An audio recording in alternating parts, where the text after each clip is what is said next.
So, what about dating high-status women? So, we were discussing this yesterday because we were in the bar in the hotel, and there was a woman singing. She was really talented. She was really, really good, but she was Incredible. Yeah, really great. But she was the focus of everyone's attention because she was singing. And she obviously knew a lot of people in the venue and everything. And she was wandering around. She came over and had a chat with us, and not that we were trying to hit on her or anything like that, but we were then talking about the fact of, okay, but if you were going to try and hit on a woman like that, the difficulty that you've got is that if she's in perceived higher status than you, how does that impact on the approach? And also, if you got into a relationship with her, how would that work? Well, and this is where this quote came up, which I think is kind of relevant. It's a really good one. It's quite a famous one that I only heard recently by Eleanor Roosevelt. Obviously the wife of the ex-president. No one can make you feel inferior without your consent. So this plays into the idea that we're all unique individuals, but you have to see yourself as a guy in the dating market as the prize. Because women, it sounds ruthless, but it's true. They either see you as better than them, i.e. a viable sexual option, or not as good as them, and you're pretty much invisible to them as a sexual prospect, right? Yeah. So regardless of whether on paper you actually are more talented or have more value, you have to prize yourself. You have to have this mindset of you are the prize, and you have to have this context frame of, albeit playfully, she's kind of chasing you. She wants to jump your bones. She wants to get you into bed. Yeah. And you have to really double down and manifest and believe in that until it becomes kind of your perspective on reality. Yeah, exactly. Because we were talking about various, brushes with celebrities that we'd had, or that you'd certainly had, and yeah, you're right. I think the textbook manosphere answer to this would be, well, you've got to just embody the prize, regardless of how high status she might be. If she's a pop star, she's an actress, she's famous, whatever, you're still coming in as the prize because you're the guy, and you are therefore inherently of value. But maybe it's even more specific than that. You've just got to think of yourself as like, I am the prize because I have these qualities, I have this unique DNA that's never existed before and never will exist again, and blah blah blah blah. But it's kind of hard to do that in the moment, isn't it? If you saw, maybe it'd be different for you, James, but the average guy sees like a super high profile celebrity and she's super hot, is he going to find it easy to approach her? Probably not, right? Because we're aware of that status imbalance. It's interesting though, we're not blown away by it the same as women are. I mean, women will literally, the age-old quote, isn't it? We see women as, sex objects. Women see men as sex objects. I mean, there's an unparalleled look you see in the lust of a woman's eyes when they see their favourite pop star cavorting on stage in front of them. They are absolutely, their reality is just broken. Like, they just would do anything to get inside that guy's dressing room and fucking get that sperm, basically. Yeah. It doesn't work the same for men. We don't prize women's success. I mean, look, let's be honest.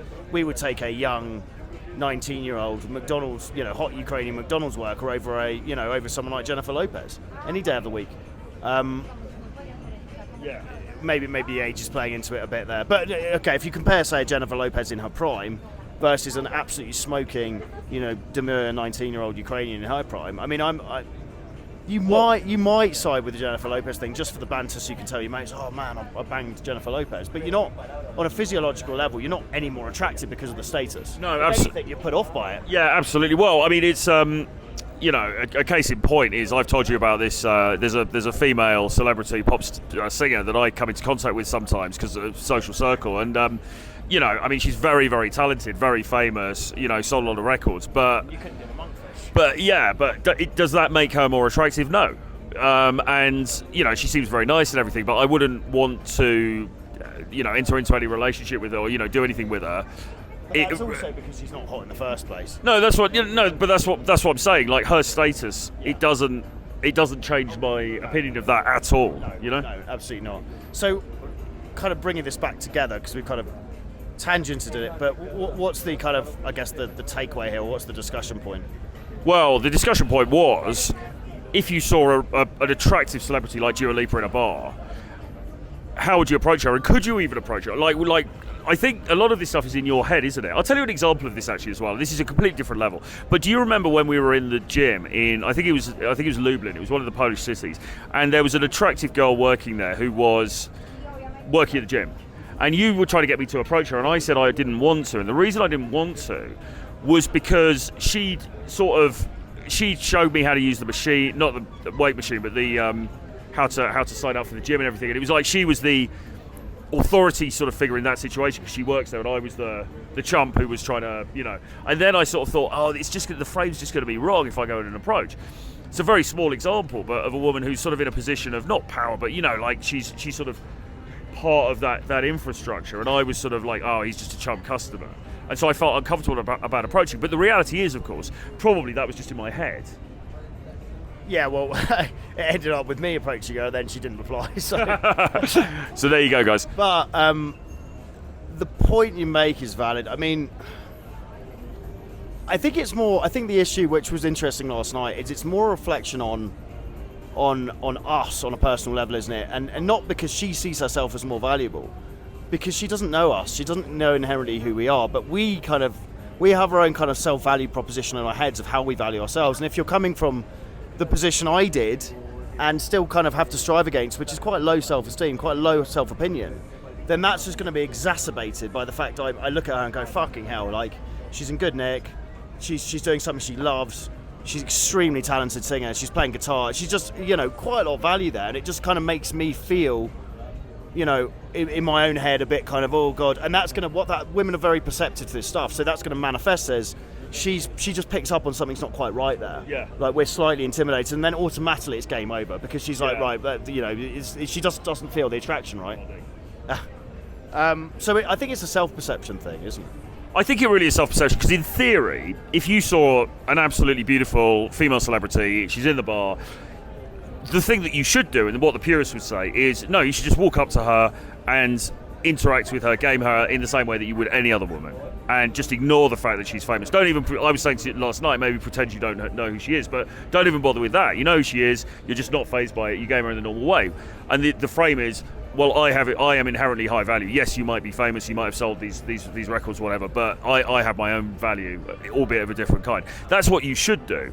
In practice, though, I think it would be difficult, but the reason it would be difficult, as you say, is really all in your head, because ultimately, at the end of the day, you're a man, she's a woman, you walk up to her, you look her in the eye, you start having that conversation with her. How she's going to react to that is obviously is in the lap of the gods, as it is with any woman that you approach, but really, her self-perception may not be what you think it is. Not at all.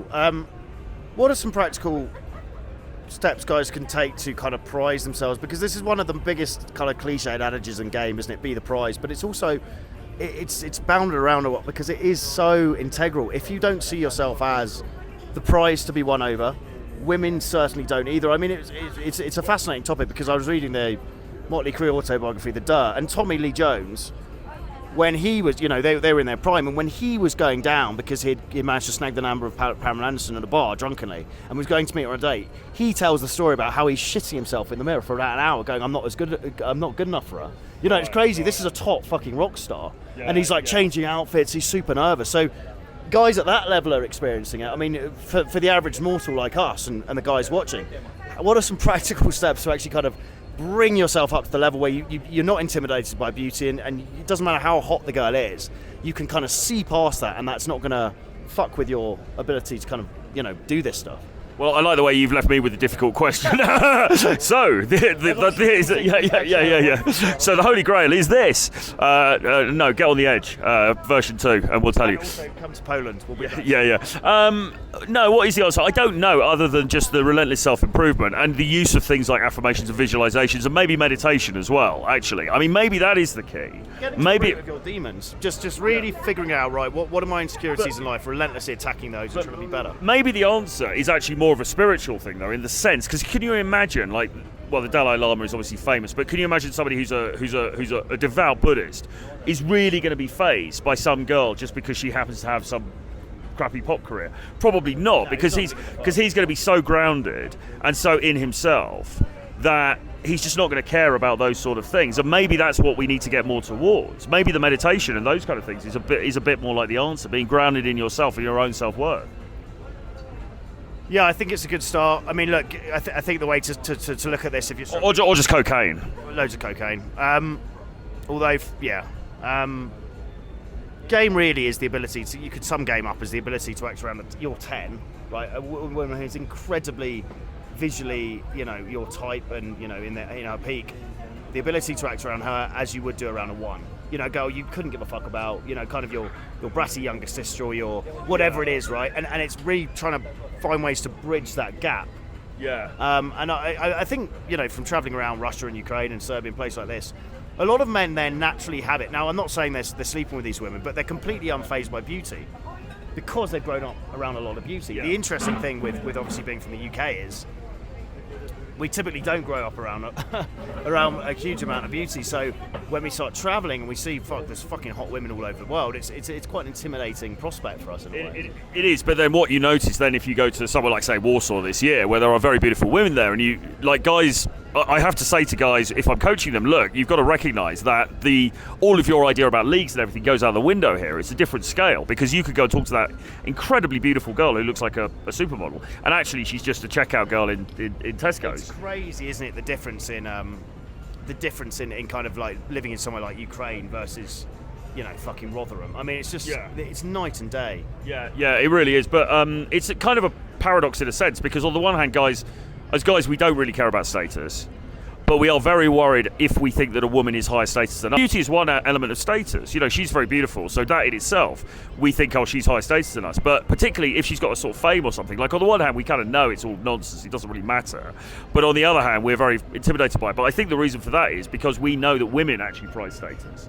We maybe don't prize status as a sexual component, but women certainly do. I know you're going to be, you know, up against it if you're dating a woman who's got, you know, 800 million views on YouTube on a music video. I mean, well, status-wise, you're not going to be able to compete. I guess there's a couple of things here. The first thing is, could you interact with her and pull her and maybe have something short-term happening? Because you used to always see in The Sun where some bloke, you know, Cheryl Cole would have been on holiday in South Africa and some plumber's gone and pulled her. And then he gives his story. And it's like, okay, you can do it. Yeah, so that can be done. But I suppose the next stage, could you be in a long-term relationship? Could you be in something longer term with her? That I think would be more tricky. You absolutely could. Like, I remember reading an interview with a bouncer who was dating.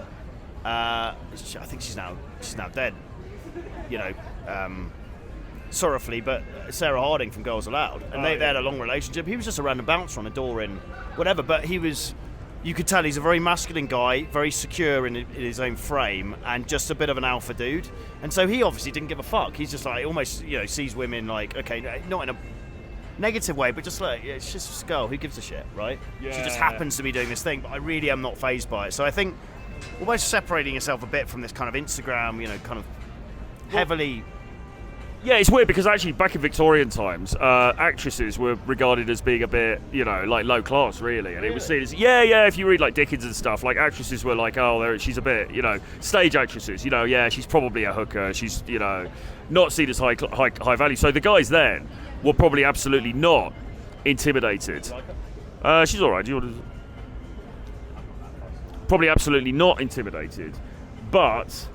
Now we are, and I think that's partly to do with the Instagramization and the celebrity culture that we all live in these days. Would you make love to Cardi B? Is that the one with the massive booteng? Yeah. No. You heard it here first. See you later. Good night. Vienna.